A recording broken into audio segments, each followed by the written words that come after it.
अहम खबर आ रही है। कुर्स में यूक्रेन के विमान की बमबारी देखने को मिली है। जी हां, कुर्स का जो जंग का मैदान है वो अभी भी सुलग रहा है। ये देखिए तस्वीरें, MiG-29 का भीषण बारूदी प्रहार इस वक्त TV9 भारतवर्ष की स्क्रीन पर आपके सामने। यूक्रेन ने गाइडेड बॉम्ब से किया अटैक।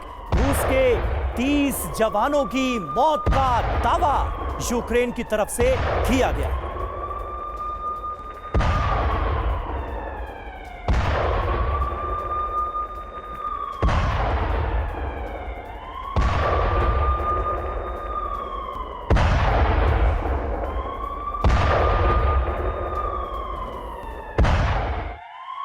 और देखिए एक और बड़ी खबर, खार्किव में रूस की तरफ से भीषण अटैक को अंजाम दिया गया। रिहायशी इमारत पर रूस ने हमला किया।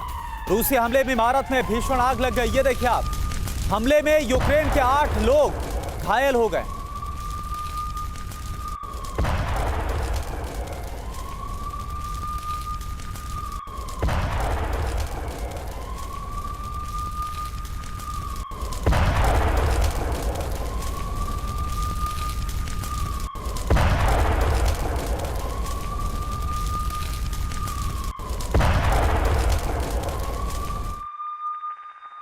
और इस बीच रूसी सेना पर यूक्रेन का बारूदी प्रहार हो गया है। यूक्रेन ने रूसी सैन्य वाहन को उड़ा दिया है।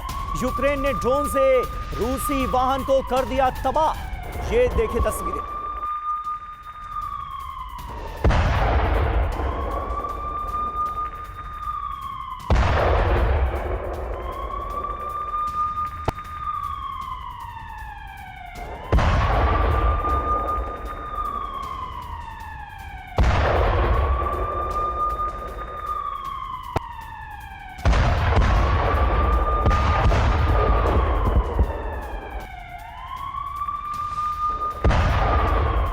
और वहीं इस बीच एक और बड़ी खबर, यूक्रेन के नीप्रो पर भीषण अटैक किया गया। हमले को अंजाम दिया गया। रूस ने शाही ड्रोन से इस अटैक को अंजाम दिया है। ड्रोन हमले में किस तरह से पूरा शहर दहल उठा। रूसी हमले के बाद कई इमारतों में आग लग गई।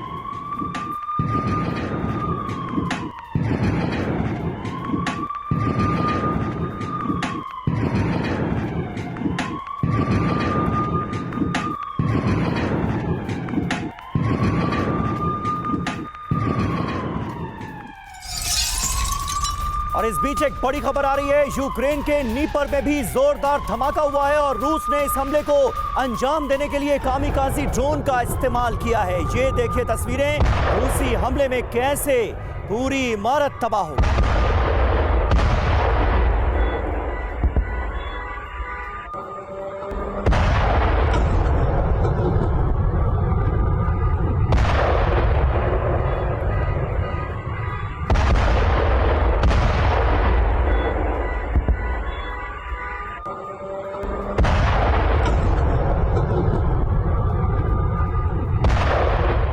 और वहीं यूरोपियन यूनियन की तरफ से बहुत बड़ी वार्निंग सामने आ गई। क्या है ये वार्निंग, आपको दिखाते हैं। ये देखिए, बड़ी खबर यह आ रही है कि दुनिया पर विश्व युद्ध का खतरा है। ये यूरोपियन यूनियन की तरफ से कह दिया गया है। 450 करोड़ लोगों की जिंदगी इस वक्त खतरे में आ गई है। विश्व युद्ध जैसी स्थिति के लिए आप तैयार रहें। यूरोपियन यूनियन ने ये डायरेक्ट वार्निंग दे दी है। लोगों से जरूरी सामान तक जमा करने के लिए कहा गया है।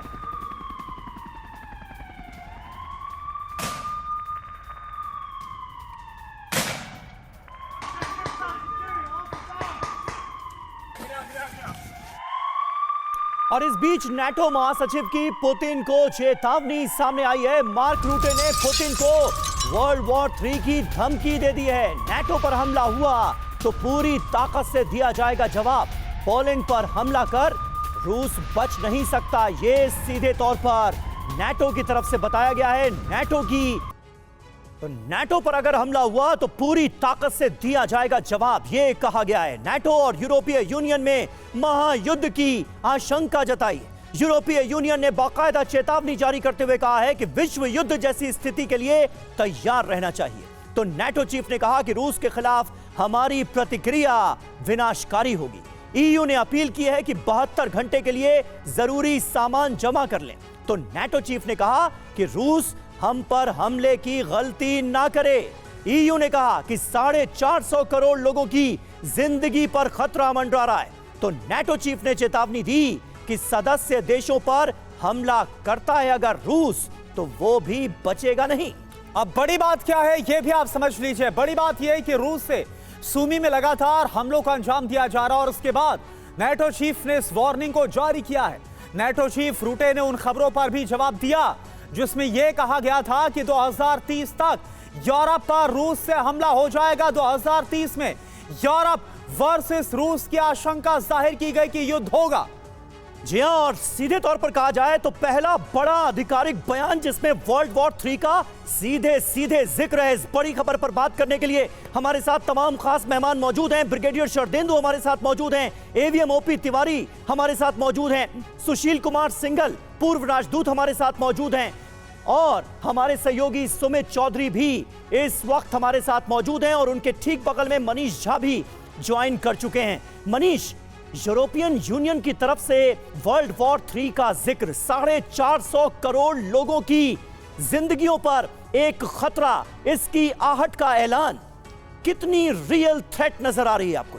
देखिए, सबसे बड़ी बात यह है कि रूस और यूरोपीय यूनियन दोनों एक दूसरे पर यह आरोप लगा रहे हैं कि ये जंग वो शुरू करेंगे, लेकिन जंग दोनों में से जो भी शुरू करें, लेकिन ये जंग होने वाली है। कम से कम इस बात के न केवल आसार हैं बल्कि तमाम तरह के सबूत मिल रहे हैं। कल क्रेमलिन ने यह कहा कि यूरोपीय यूनियन दरअसल अमेरिका और रूस के बीच शांति होने नहीं दे रहा है।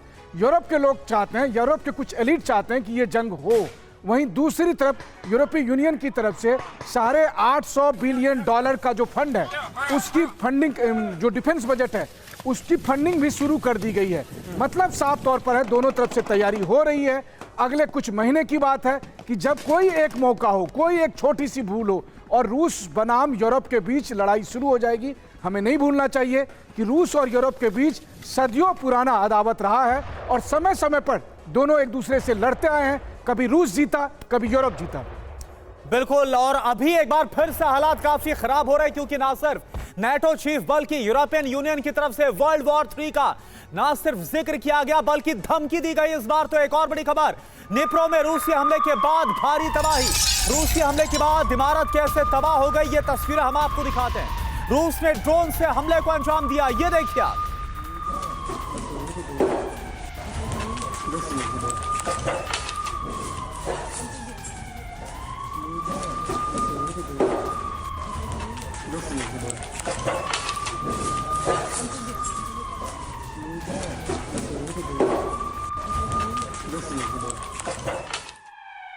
और इस बीच एक और अहम खबर है, रूसी हमलों से यूक्रेन में तबाही की खबर सामने आ रही है। रूसी ड्रोन अटैक में कई इमारतें ध्वस्त हो गई हैं। ड्रोन अटैक में एक कार भी तबाह हो गई। ये तस्वीरें आप देखिए। रूस ने बीती रात ये बड़ा ड्रोन अटैक अंजाम दिया है, जिसके बाद हमले के बाद की तस्वीरें इस वक्त TV9 भारतवर्ष पर आपके सामने।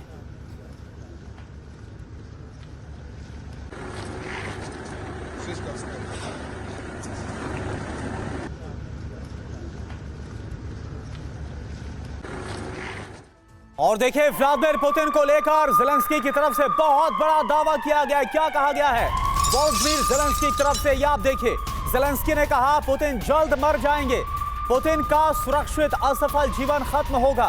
ये ज़ेलेंस्की की तरफ से बहुत बड़ा बयान दिया गया और सवाल है कि इस बयान के बाद क्या पुतिन की तरफ से जो कोशिशें कुछ हो रही हैं कि यूक्रेन के साथ किस तरह से शांति हो, क्या ऐसा मुमकिन हो पाएगा?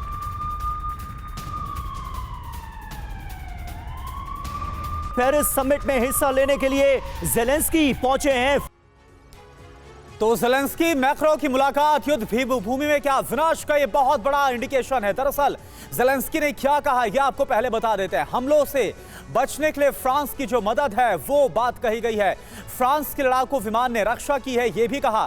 फ्रांस के मिराज का शानदार प्रदर्शन, तारीफ की गई है फ्रांस की मदद को लेकर। जी हां, शाहेद ड्रोन से हमारी रक्षा कर रहे हैं मिराज, ये बताया गया है। यूक्रेन को और मिराज फाइटर जेट चाहिए, ये डिमांड भी कर दी गई। बड़ी बात देखिए क्या है, फ्रांस यूक्रेन को 2 बिलियन यूरो की मदद देगा, ये क्लियर होता हुआ नजर आ रहा है। और देखिए हमारे साथ एफएम ओपी तिवारी सर भी मौजूद है। सर मुझे एक बात बताइए कि एक तरफ तो लगातार कोशिश हो रही है कि युद्ध में शांति आ जाए, वॉर जोन शांत हो जाए, लेकिन दूसरी तरफ ज़ेलेंस्की पुतिन को भड़काने का काम करते हैं, बोलते हैं कि वो बहुत जल्दी मर जाएंगे।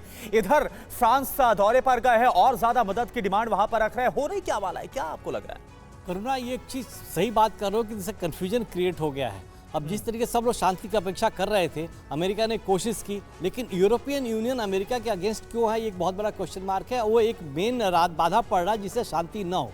और जगह जगह पर टाइम, जैसे इन्होंने कितने बिलियन हेल्प करने की आवश्यकता, मतलब जरूरत कही कि हम हेल्प करेंगे यूक्रेन को, वो क्या चाहते हैं यूरोप, ये समझने की बात नहीं है। उनके देश भी बिकॉज ऑफ गैस और फ्यूल, डीजल और क्रूड की सप्लाई की वजह से उनकी कई देशों की इकोनॉमिक स्थिति काफ़ी खराब हो चुकी है, फिर भी उनको समझ में नहीं आ रहा। अब इस तरह क्यों शांति नहीं चाहते हैं? और ये सारा यूरोपियन यूनियन के जितने भी देश हैं, छोटे छोटे देश हैं, इनके सारा आर्मामेंट सब कुछ इकट्ठा कर लिया जाए तभी भी ये किसी रशिया के लड़ने के काबिल नहीं होंगे। लेकिन ये छोटी मोटी कंफ्यूजन क्रिएट करके अपना इसको बलि का बकरा बना के ज़ेलेंस्की को आगे खड़े किए जा रहे हैं। अब जिस तरीके से वॉर जो चल रहा है, जिस तरीके से चल रहा है, अब रशिया का तो है, रशिया ने तो 18-19% कब्जा कर लिया है। अब उसको एक बफर जोन बनाना है ताकि वो उसको कंसोलिडेट कर सके। निप्रो रिवर की बात है, निप्रो रिवर एक नेचुरल बाउंड्री है, वहां तक कंसोलिडेट करेगा ताकि आगे यूक्रेन से कब्जा ना हो सके। इसी तरह कुर्स्क में जहां पर ये लोग बैठे हुए हैं, इनकी जो 3 ब्रिगेड बैठी हुई है यूक्रेन की, वो भी थोड़े दिनों में मुश्किल हो जाएगा, क्योंकि ना पीछे हट सकती है ना आगे जा पाएंगी, उनका रास्ता कट जाएगा, उनकी सप्लाई बंद हो जाएंगी, उनको सरेंडर करना पड़ेगा, ये हारेंगे। लेकिन यूरोप क्यों लड़ा रहा है यूक्रेन को? या हो सकता है कि यूरोप और अमेरिका, नाटो और अमेरिका में जो भी हो, बिल्कुल सही बात है। यूक्रेन के लिए हालात दिन ब दिन और ज्यादा बदतर होते हुए नजर आ रहे हैं और उसके बावजूद भी यूरोप हवा देने से बाज नहीं आ रहा है यूक्रेन को। यूक्रेन के कई शहरों में देखिए विनाशकारी हमले हुए हैं। रूस ने खार्किव में ड्रोन से अटैक किया है। फुटबॉल ग्राउंड के पास यह ड्रोन अटैक हुआ। कई रिहायशी इमारतों पर भी ड्रोन दागे गए। रूसी हमले में एक बच्ची समेत 8 लोगों के घायल होने की खबर सामने आ रही है। मानवता कराहती हुई नजर आ रही है इस जंग में, लेकिन ऐसा लगता है कि किसी को इसकी फिक्र नहीं है। टीवी 9 भारतवर्ष पर ये एक्सक्लूसिव तस्वीरें आपको दिखा रहे हैं। रूसी हमला हुआ है एक रिहायशी इलाके में, जिसमें एक बच्ची समेत 8 लोग घायल हुए हैं। फुटबॉल ग्राउंड के बिल्कुल पास ये ड्रोन अटैक अंजाम दिया गया।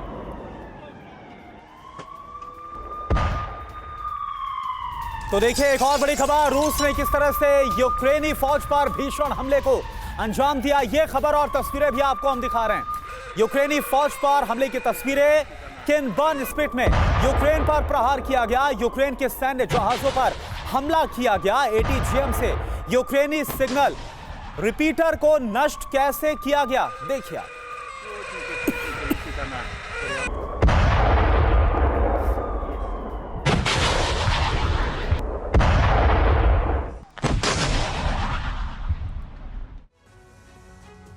तो देखिए यूक्रेन की हालत जो है वो बद से बदतर होती हुई नजर आ रही है। उसके बावजूद भी यूक्रेन की तरफ से भीषण रिटेलिएशन का सिलसिला जारी है। रूस को ज्यादा से ज्यादा नुकसान पहुंचाने की कोशिश जारी है। और ऐसे में फ्रांस का एक बड़ा दावा सामने आया है, 2030 तक नाटो खत्म हो जाएगा।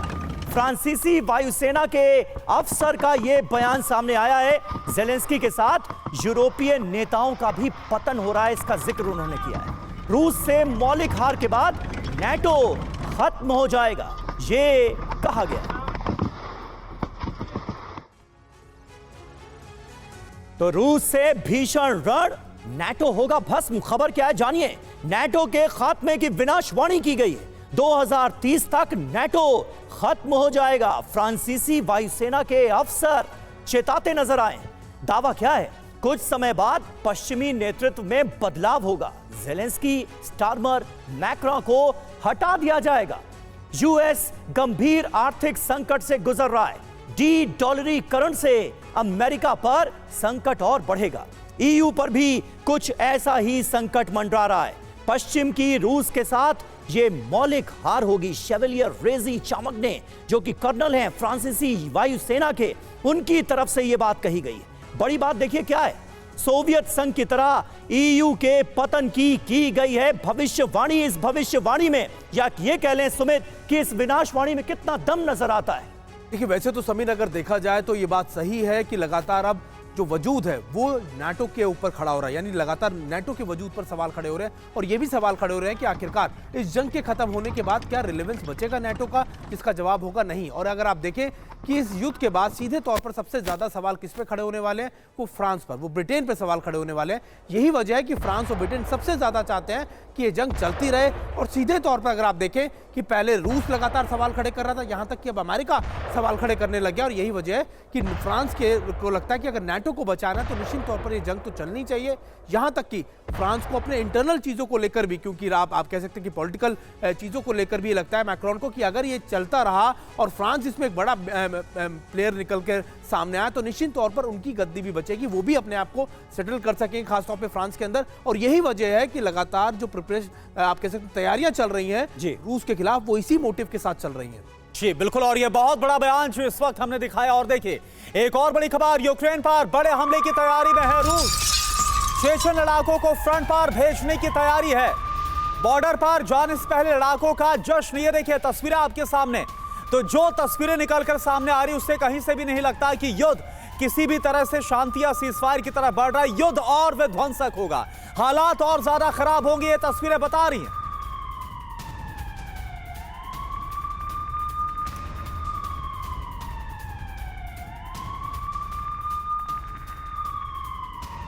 और एक और अहम खबर है, रूस के चुवाशिया में भीषण आग लग गई है। आग की वजह से कई दुकानें जलकर खाक हो गई। 540 स्क्वायर मीटर के इलाके में आग फैल गई है। ड्रोन हमले की वजह से आग की आशंका जताई गई है। तस्वीरें आपके सामने।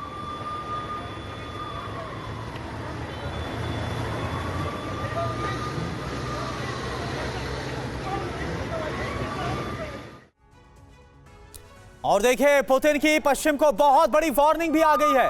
पश्चिम रूस को नहीं समझता है, हम शांति से रहना चाहते हैं लेकिन पश्चिम शांति नहीं समझता है।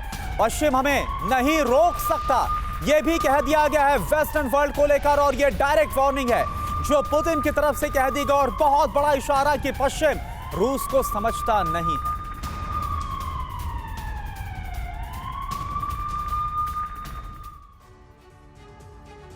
तो अब जो ये बात कही गई, क्योंकि देख रहे हम कि किस तरह से जो वेस्टर्न वर्ल्ड है, खास तौर पर जो यूरोपियन कंट्रीज हैं, उनकी तरफ से रूस के खिलाफ जो स्ट्रेटेजी उसको डिजाइन किया जा रहा है। लगातार समर्थन का जो ऐलान है वो किया गया है। यूक्रेन को जेलेंस्की फ्रांस के दौरे पर है, इमैनुअल मैक्रोन से मुलाकात की गई, वो तस्वीरें हमने देखी। और इन सब के बीच ये सारी जो तस्वीरें आ रही हैं, इनको देखकर व्लादिमीर पुतिन बहुत ज्यादा आक्रोश में, और उसके बाद उन्होंने सीधा वेस्टर्न वर्ल्ड को, खास तौर पर यूरोप को धमका दिया है। तो पुतिन का टारगेट पश्चिम। पुतिन की क्या वार्निंग है? रूस शांति चाहता है लेकिन पश्चिम नहीं चाहता। पश्चिम में कुछ लोग रूस को समझना ही नहीं चाहते हैं। हमें जीने, विकसित होने से नहीं रोका जा सकता। अब इसके मायने क्या है? जंग में यूक्रेन की मदद से व्लादिमीर पुतिन बहुत ही नाराज हैं, आक्रोशित हैं। पुतिन को यह लगता है कि पश्चिम की वजह से शांति नहीं हो पा रही। अब संदेश क्या है? पश्चिम रूस का रास्ता नहीं रोक सकता। रूस को युद्ध में जो करना होगा वो करेगा, यह साफ तौर पर इंडिकेशन है। ब्रिगेडियर शरदेंदु सर, सवाल मेरा सीधा आपसे है, क्या यह जो कहा गया है व्लादिमीर पुतिन की तरफ से, यह सिर्फ एक बयान महज है जो बोल रहा है कि पश्चिम रूस को नहीं समझता, या फिर एक तरह से वार्निंग दे दी गई है कि रुक जाओ और ज्यादा मदद मत करो यूक्रेन की?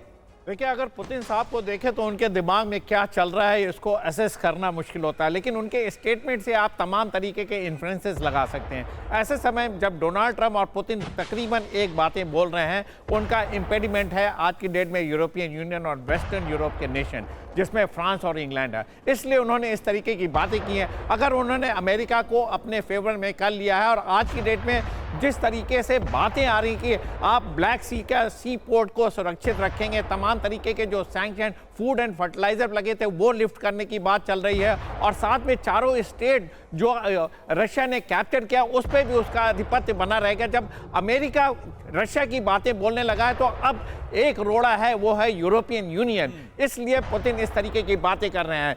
अब तो उनका अब नेक्स्ट स्टेप पे वो जा रहे हैं कि अगर सीज फायर की बात होती है तो अपने ऊपर से वो इकोनॉमिक सैंक्शन भी हटाना चाह रहे हैं, लेकिन ये सारी चीज़ें होती पॉसिबल नज़र नहीं आ रही, क्योंकि यूरोप इसमें इम्पेडिमेंट बना हुआ है। इसमें फ्रांस एक अहम भूमिका निभाता है, इंग्लैंड एक अहम भूमिका निभाता है। देखिए, तीन नेशन आज की डेट में इसमें प्रोमिनेंट रोल प्ले कर रहे हैं, दो वारिंग फैक्शन और एक अमेरिका, तीनों की अपने अलग अलग टर्म्स एंड कंडीशन है। कहीं ना कहीं सामंजस्य बैठाया जा सकता है, लेकिन इससे अफेक्टेड हो रहा है यूरोपियन यूनियन। जो यूरोप का नेशन है ये इससे अफेक्टेड है, क्योंकि नाटो की जो आपको फाइनेंशियल और मिलिट्री एड अमेरिका की मिल रही थी, आगे आने वाले दिनों में इसमें कमी हो सकती है। तब यूरोपियन यूनियन बिल्कुल। और शरदेंदु सर, इस बयान के जरिए हम देख रहे हैं कि कैसे व्लादिमीर पुतिन अब यूरोप के सामने भी एक रेड लाइन ड्रॉ करने की कोशिश करते नजर आ रहे हैं। एक और बड़ी खबर क्या है, इसके लिए सीधा रुख करते हैं समीर। जी हां, ड्रोन युद्ध की तैयारी में है यूक्रेन। ये अहम खबर सामने आ रही है। युद्ध भूमि में नए ड्रोन्स को उतारने की तैयारी की जा रही है। रूस पर ड्रोन हमलों की ये नई रणनीति तैयार की गई। यूक्रेन खुद बनाएगा बड़े स्तर पर ड्रोन। ये अहम खबर सामने आ रही है, यानी आने वाले वक्त में रूस के खिलाफ रणभूमि में ड्रोन्स की एक नई सेना उतारने की ज़ेलेंस्की की तैयारी है। करुणा।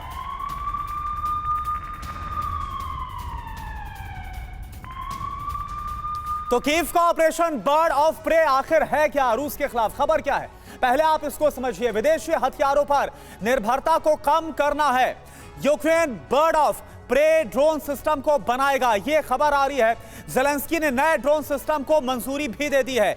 बड़े स्तर पर ड्रोन लाइन बनाने की तैयारी है। अब स्ट्रेटजी को आप समझिए। दरअसल रूस के अंदर घुसकर हमला करना, यह ज़ेलेंस्की की स्ट्रेटजी है। फ्रंट लाइन पर रूस को ज्यादा नुकसान पहुंचाना, यह भी अहम रणनीति का हिस्सा है। अपना नुकसान कम करने की कोशिश है। बड़ी बात क्या है, यूक्रेन लंबी दूरी की मिसाइल और ड्रोन बना चुका है। इस साल 30,000 लंबी दूरी के ड्रोन बनाने का लक्ष्य रखा गया है, और यह एक बहुत बड़ी तैयारी है समीर, जो रूस के खिलाफ ज़ेलेंस्की करते हुए नजर आ रहे हैं। जी हां, सारी हाहाकारी तस्वीरें और हाहाकारी खबरें ही करुणा आज हमारे पास हैं। कहीं से युद्ध विराम के कोई आसार नजर नहीं आ रहे हैं। एम्बेसडर सिंघल, क्या लगता है आपको, डोनाल्ड ट्रंप ने जो कोशिशें की, जो सो कॉल्ड कोशिशें की, क्योंकि उन कोशिशों में भी वो सिर्फ और सिर्फ अपना फायदा देखते हुए नजर आ रहे थे, अमेरिका का फायदा देखते हुए नजर आ रहे थे, क्या वो सारी कोशिशों का नतीजा सिफर रहा है? उसमें जो समीर, डोनाल्ड ट्रंप शुरू से कहते आ रहे हैं कि मैं जो है 24 घंटे में ख़त्म कर दूंगा, 1 महीने में ख़त्म कर दूंगा। अब उन्होंने 6 महीने की बात की है कि इसमें युद्ध विराम लगा दूंगा जी। और अभी कल ही जो उनका स्टेटमेंट आया है वो उसमें थोड़ा न्यूआंस आया है उनके। उन्होंने कहा है कि रूस शांति चाहता है लेकिन शर्तें लगा रहा है। तो एक थोड़ा उनकी बात में अब थोड़ा यहाँ पे बदलाव आया है, क्योंकि उन्होंने पहले, अगर याद हो तो 30 दिन का उन्होंने युद्ध विराम की घोषणा की थी। ज़ेलेंस्की तैयार हो गए थे।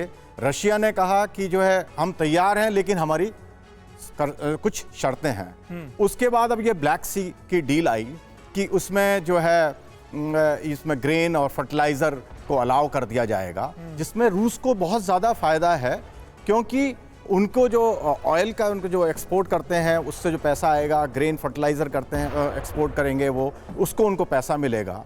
लेकिन उसके बावजूद जो है प्रेसिडेंट पुतिन ने अपनी कुछ शर्तें लगा दी कि हम जो है तब करेंगे जब आप जो है जो हमारे पास जो सैंक्शंस लगी हैं उनको हटाया जाए जी। तो प्रेसिडेंट पुतिन जो है और जो प्रेसिडेंट सॉरी अमेरिका के जो प्रेसिडेंट हैं, उनकी जो पोजीशंस हैं उनमें अब थोड़ा थोड़ा अंतर देखने को लग रहा है। जहां तक ज़ेलेंस्की का सवाल है, उनके पास में बार्गेनिंग चिप अब कोई नहीं रह गई है। उनके जो एक उनको जो जमीन उन्होंने कब्जा किया हुआ था रशिया का, वो भी उनका ख़त्म हो गया। तो आप कह रहे हैं कि 30-40 किलोमीटर का कुल एरिया रह गया है। तो अब ज़ेलेंस्की के पास जो है डिपेंडेंस जो है या तो पूरी तरह यूएसए के ऊपर है, या जो ईयू या कोalition ऑफ विलिंग जिसकी आज मीटिंग हो रही है वो क्या करते हैं उसके ऊपर रह गए हैं निर्भर वो। तो इस हालात में पुतिन का जो पल्ला है वो बहुत भारी है, और इसमें अगर अमेरिका थोड़ा वे करेगा और जैसे कोalition ऑफ विलिंग अगर कुछ कर पाता है तो इसके युद्ध विराम में की कोशिश। बिल्कुल, और शायद से यही वजह है एम्बेसडर सुशील कुमार सर की, ज़ेलेंस्की को पता है कि अगर युद्ध विराम होता है और शर्तें अगर रूस की मानी जाती तो सिर्फ और सिर्फ उसको नुकसान होने वाला है। यही वजह है कि और ज्यादा मदद की गुहार लगा रहे हैं ज़ेलेंस्की। एक और बड़ी खबर, रूस यूक्रेन के बीच सीजफायर फंस गया है। सीजफायर पर यूएस के विदेश मंत्री का बड़ा बयान। ब्लैक सी पर रूस ने नई शर्तें जोड़ दी है।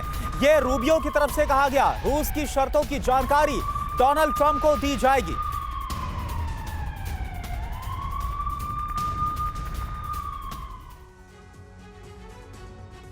तो देखिए, कुल मिलाकर आसार जो हैं वो यही नजर आ रहे हैं कि युद्ध विराम नहीं होगा और कहीं ना कहीं ये अमेरिका से कंफर्म होता हुआ नजर आ रहा है। कैसे, आइए आपको बताते हैं कि मार्को रूबियो दरअसल क्या दावा कर रहे हैं। दावा क्या है? युद्ध विराम में अभी कुछ वक्त लगेगा।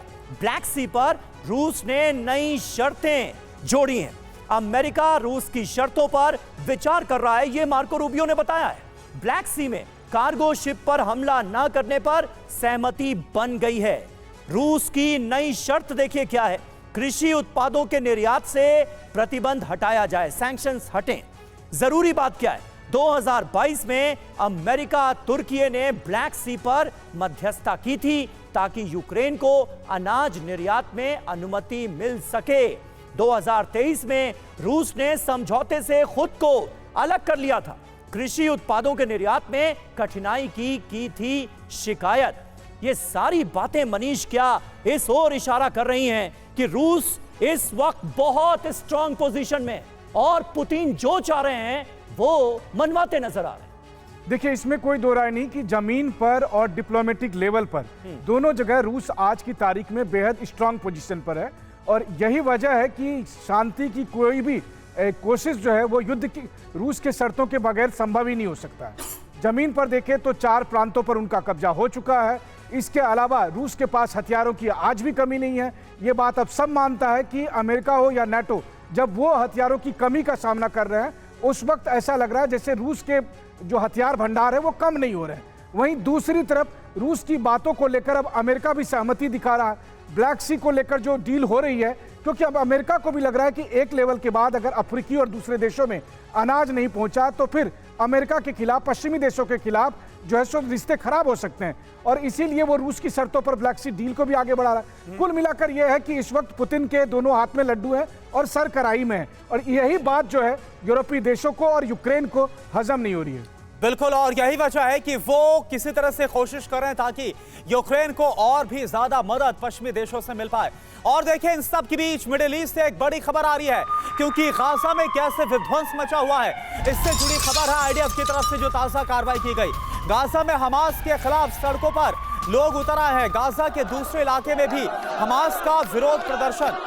देखिए, वैसे तो मैं आपको बताऊं कि लगातार हमास के खिलाफ ऐसी आवाजें पहले भी उठी हैं, लेकिन हमेशा बहुत छोटे लेवल पर, हमेशा बहुत छोटे ग्रुप्स हैं। और अभी भी अगर आप देखें लगातार ऐसी जो सवाल, ऐसे जो प्रदर्शन है वो उसका स्तर बहुत ज्यादा बड़ा नहीं है। लेकिन हाँ, ये जरूर है कि एक इजराइल भी चाहता है कि हमास के खिलाफ विद्रोह गाजा में ही सबसे पहले स्टार्ट हो, ना वो वेस्ट बैंक में शुरू हो। और यही वजह है कि लगातार इजराइल उन आवाजों को ज्यादा प्रोवोक भी कर रहा है। लेकिन इंपॉर्टेंट ये है, मैं आपको बताऊं, ऐसा नहीं है कि हमास का वजूद, हमास की जड़ें कमजोर हो गई हैं गाजा के अंदर। हमास अब भी बहुत ज्यादा मजबूत है। हमास अभी भी लगातार वहां पे डोमिनेट करता है, लगातार उनको रूल करता है। और यही वजह है कि इजराइल चाहता है कि वहां के लोगों के अंदर ही ये आवाज उठे, लेकिन ऐसा बहुत जल्दी हो पाना, करना बहुत मुश्किल है। हालांकि ये जरूर है कि हमास अब लगातार अपने आप को मजबूत करने की कोशिश कर रहा है, लेकिन पिछले 2 दिनों के एयर स्ट्राइक्स में हमास को बहुत बड़ा नुकसान हुआ इजराइल द्वारा।